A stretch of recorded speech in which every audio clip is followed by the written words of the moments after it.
The Lord be with you. A reading from the Holy Gospel according to Luke. Jesus said to his disciples, "Do not be afraid, little flock, for it is your Father's good pleasure to give you the kingdom. Sell your possessions and give alms. Make purses for yourselves that do not wear out, an unfailing treasure in heaven, where no thief comes near and no moth destroys. For where your treasure is, there your heart will be also. Be dressed for action and have your lamps lit. Be like those who are waiting for their master to return from the wedding banquet, so that they may open the door for him as soon as he comes and knocks. Blessed are those slaves whom the master finds alert when he comes. Truly I tell you, he will fasten his belt and have them sit down to eat, and he will come and serve them. If he comes during the middle of the night or near dawn and finds them so, blessed are those slaves. But know this, if the owner of the house had known at what hour the thief was coming, he would not have let his house be broken into. You also must be ready, for the Son of Man is coming at an unexpected hour." Peter said, "Lord, are you telling this parable for us or for everyone?" And the Lord said, "Who then is the faithful and prudent manager, whom his master will put in charge of his slaves, to give them their allowance of food at the proper time? Blessed is that slave whom his master will find at work when he arrives. Truly I tell you, he will put that one in charge of all his possessions. But if that slave says to himself, 'My master is delayed in coming,' and if he begins to beat the other slaves, men and women, and to eat and drink and get drunk, the master of that slave will come on a day when he does not expect him, and at an hour that he does not know, and will cut him in pieces and put him with the unfaithful. That slave who knew what his master wanted, but did not prepare himself or do what was wanted, will receive a severe beating. But the one who did not know and did what was deserved, and did what deserved the beating, will receive a light beating. From everyone to whom much has been given, much will be required, and from the one to whom much has been entrusted, even more will be demanded." The Gospel of the Lord.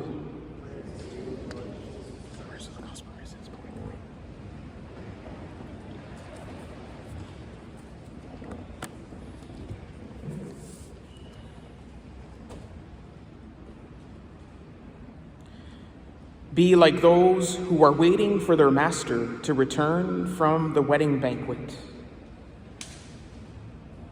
Soyez comme des gens qui attendent leur maître à son retour des noces, pour lui ouvrir dès qu'il arrivera et frappera à la porte.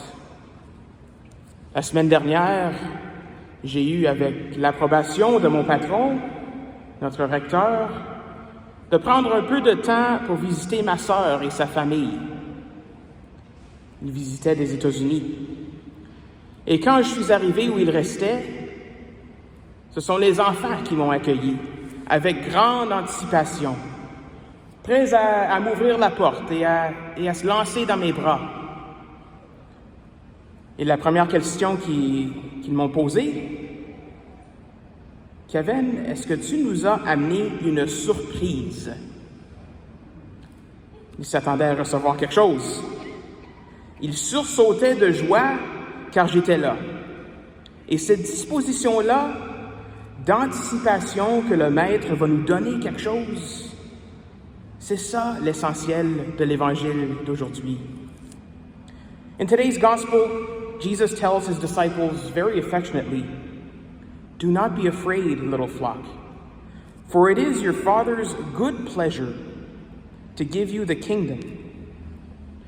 Make purses for yourself that do not wear out, an unfailing treasure in heaven."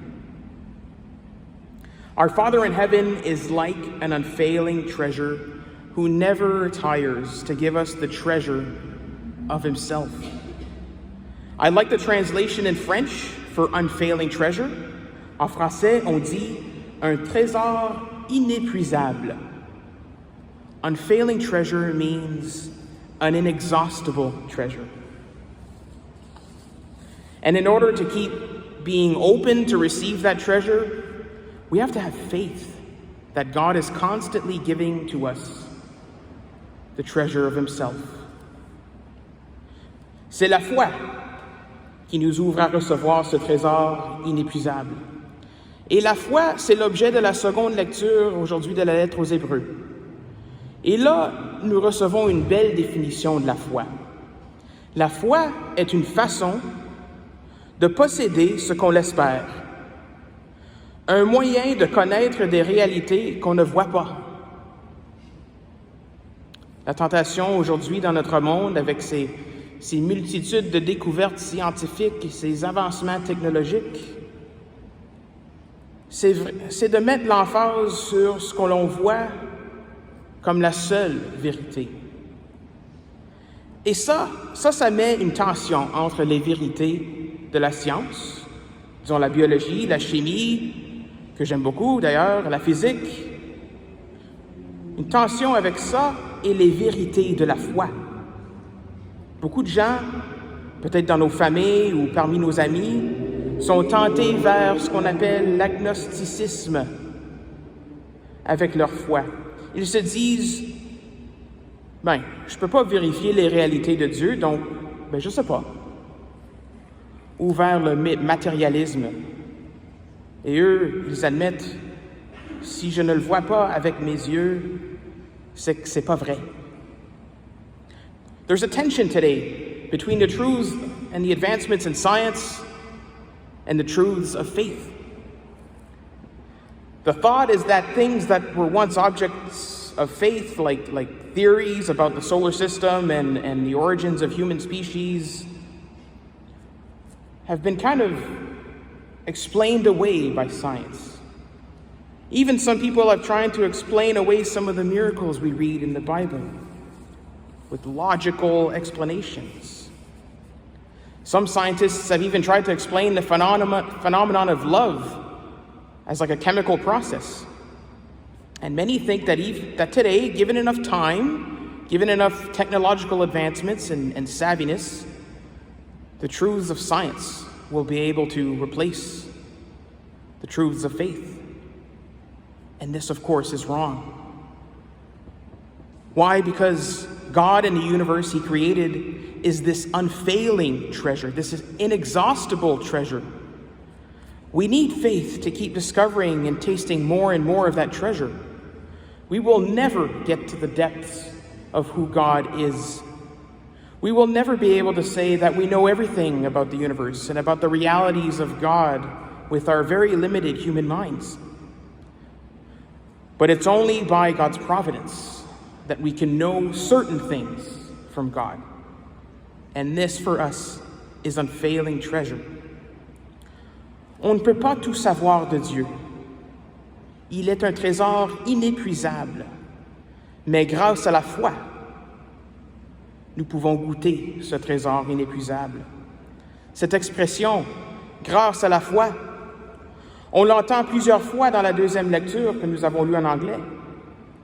Grâce à la foi, Abraham obéit à l'appel de Dieu et partit vers le pays qui lui est donné en héritage. Grâce à la foi, Sarah, malgré son âge, fut rendue capable d'être à l'origine d'une descendance. Grâce à la foi, Abraham offrit Isaac, son fils, en sacrifice, sachant que Dieu allait lui protéger. C'est grâce à la foi que Marie, elle, dit oui à l'ange Gabriel à porter le Christ. Est-ce que Abraham, Sarah, Marie, eux, est-ce qu'ils connaissaient tous les détails avant de dire oui? Je pense pas. Aujourd'hui, le 6 août, nous avons fêté ce matin, lors de la messe quotidienne à 8h30, la fête de la transfiguration, où Pierre, Jacques et Jean ont vu le Seigneur dans sa gloire de Fils bien-aimé. Et même là, même les plus intimes du Seigneur n'ont pas tout compris, mais le résultat de la foi, une descendance innombrable comme les étoiles pour Abraham. Pour Marie, son Fils Jésus qui sauvera l'humanité par sa passion et sa résurrection. Ces résultats de la foi, et encore d'autres, beaucoup d'autres parmi les saints, sont les trésors inépuisables du bon Dieu. The object of our faith is this inexhaustible, this unfailing treasure in heaven. Faith is that gift we have received at our baptism to help us to trust that God is always wanting to give us the treasure of himself. Even though we cannot always see him, we cannot, and as we want to. And with that, we cannot let ourselves be like the slave at the end of today's gospel who says to himself, "My master is delayed in coming." And then he falls into a life of vice and sin. Let us rather use the words of Peter in his first letter. Although you have not seen him, you love him. And even though you do not see him now, you believe in him. And rejoice with an indescribable and glorious joy, for you are receiving the outcome of your faith, the salvation of your souls. And so as we prepare to receive the Eucharist, this real treasure of our faith, let us be like children, the little flock Jesus affectionately calls us today, always ready with great anticipation to receive the unfailing treasure that God offers us.